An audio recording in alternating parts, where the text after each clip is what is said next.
Not directly, no, other than messaging. That will happen over the next hour. So now I'm in Adelaide. John, can you sort of detail how this is going to work for you and what your thinking is of how to proceed? Yeah, a little bit of it's going to be made up as we go, depending on the need, but specifically a really strong support role for the coaching and playing staff at Adelaide as someone who's been in the industry in a senior coaching role for a long period of time. So a real support role for Scott as his workload really ramps up and he takes on some new responsibilities, be a sounding board for him and the other coaches, and as I said, assist the players where possible. But the Adelaide Footy Club are on a pretty strong pathway that Phil put in place, and it's a strong focus to maintain that pathway. And I've got some awareness of what that was. I'll learn more as we go along and support and challenge the guys to stay on that pathway for the meantime. Can you tell us what it was like on Sunday when you got the call about taking on this role? How you reacted then? Yeah, it was something that was already in the back of my mind. In my role as chairman of the Coaches Association, I'd already thought about what it meant for the coaching staff at the Adelaide Footy Club. So I knew their situation in terms of who their staff were, their levels of experience, and I already had some thoughts around what it may look like for them going forward. So when the call came, it wasn't a shock. It was something that I was able to talk about pretty quickly with Andrew Fagan, and I thought there was a possibility that they could use someone who's been in that role before and may be able to assist them through this time. And just to clarify, any future position with the Crows will help you? No, I said at the time this I can commit through. I feel like I could manufacture enough time to commit through to the end of this footy season. By that point, I think Adelaide will be really clear on where they're heading, and I'll disappear into the sunset. What about your time in Adelaide? Will you be based here or will you be commuting? I'll be based here. I've got some commitments that I need to keep in Perth for the odd day that I'll need to get back for, but I'll be based here. Will you play a role in choosing the next coach? I haven't even thought about that, so that's really it's not my role to decide how they're going to go about appointing their new coach and what process will be in place. So Adelaide Football Club will sort that out in due time. So what do you do at the end of your 10 weeks to make sure the club's in the right direction, the right structures? Really my role here is to support these guys through the remainder of this footy season. So they'll have their own clear feel. They've been through this not that long ago, unfortunately. They've got some good processes, I know, in place and how they went about appointing Phil Walsh. So I think Adelaide are pretty well set to deal with all those decisions they have to make in the future. Just on a personal level, can you describe how you're feeling at the moment? I mean, in your relationship with Phil, do you sort of see this as a sense of duty? How are you feeling about it all? Yeah, not so much a sense of duty, but supporting a club that I had a good friend putting a lot of his passion into getting this footy club to where he wants it to go, and the team. I saw it firsthand over only a 2-day period when I came earlier in the year. And I spoke to Walshy last week about how he was tracking, how he felt with the way the team was going, and if he was sticking to the things he said he was going to do while he was here. And we had talked about me coming back in the near future to spend another 2-day period to reassess how he was going and almost mark him on if he was where he said he was going to be.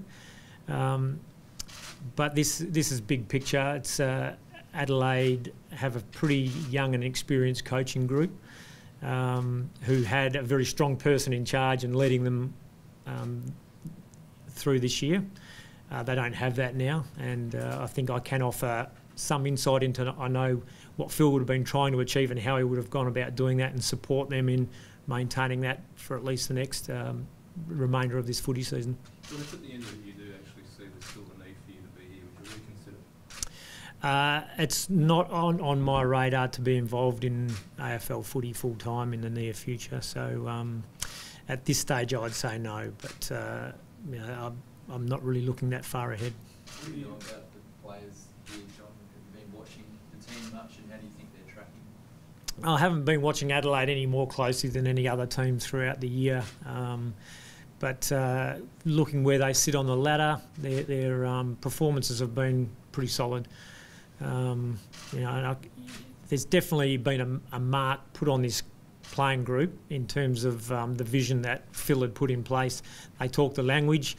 They're very focused on how they want to go about it and how they want to become a good team again.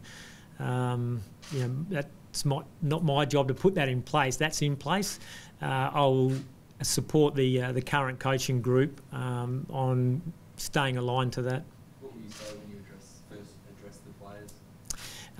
That basically I'm here to support Scott in his role, support the other coaches and support the players if they wanted to talk to someone who's been around the industry for a while around the current situation, their footy, whatever it may be. Can you share a bit of that conversation you had with Phil last week, and how did he think the team was travelling? It wasn't so much about how the team was travelling, it was more the big picture stuff about how he was feeling and was he staying with his messages. I gave him some feedback on what I'd been hearing coming out of his mouth, and that I felt he was still on the same page. I was hearing the similar messages coming through. I was hearing players talking the same language. So it was just a general discussion around that. John, can you tell us what you would draw from, particularly through those difficulties at West Coast, that would become relevant as you were at this footy club? I'll draw on just 12 years of coaching, working in the industry, basically. I know some of the challenges that Scott will face over the next 10 weeks, and I'll be a sounding board for him. I'm not here to give him the answers. I want Scott to be Scott Camporelli and coach his way, but I know he's also focused on maintaining the vision that Phil had begun here, but he'll do it with his personality. On the Phil Walsh, what would he ask of his group right now? Elite standards. I've got no doubt that he would be pushing that. He would be pushing that it's team first. That's the consistent message I've heard. I've got a gut feel he'd be telling him to win the ground balls and probably the tackle count. It must be difficult for you personally to come into a club in this situation. The magnitude of it, can you describe what's ahead in the next week or so for yourself and the wider club? Yeah, look, I don't really know. I'll deal with what's in front of me as it comes along. But it's certainly my life is not heading where I thought it would be this week and next week. But that's a small part of the unique and tragic situation we're in. Is that I'll put some things on hold for a fairly short period of time in context, and support the Adelaide coaching staff and their playing group and the club, for the next 10 or 12 weeks. And John, your game day responsibilities, will they also be very much a sort of sounding board, supporting the coach's sort of role? Absolutely, yeah. I'm not here to bring any ideas around game plan. They've been working on that all summer, all season. I'll be just listening to hear if their messaging is consistent and they're staying basically on cue with what they're trying to achieve and support them through that.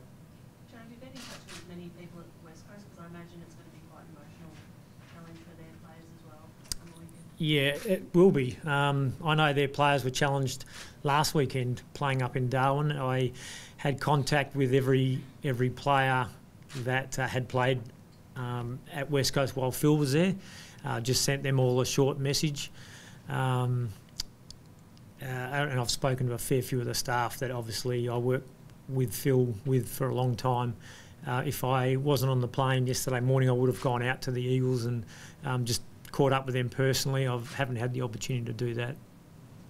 John, despite everything that's happened, is the club very much still in the hunt for a premiership this year?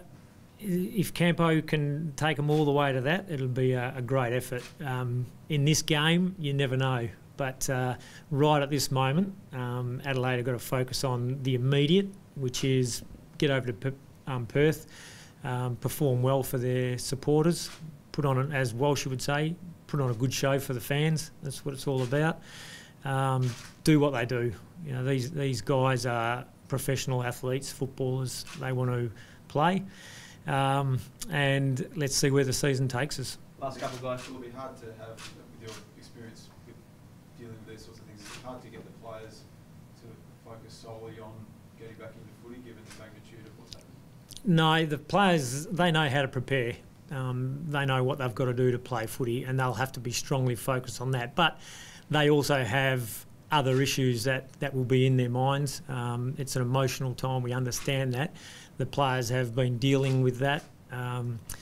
But what I've found, players can focus on training, preparing to play a game, and they'll be able to do that.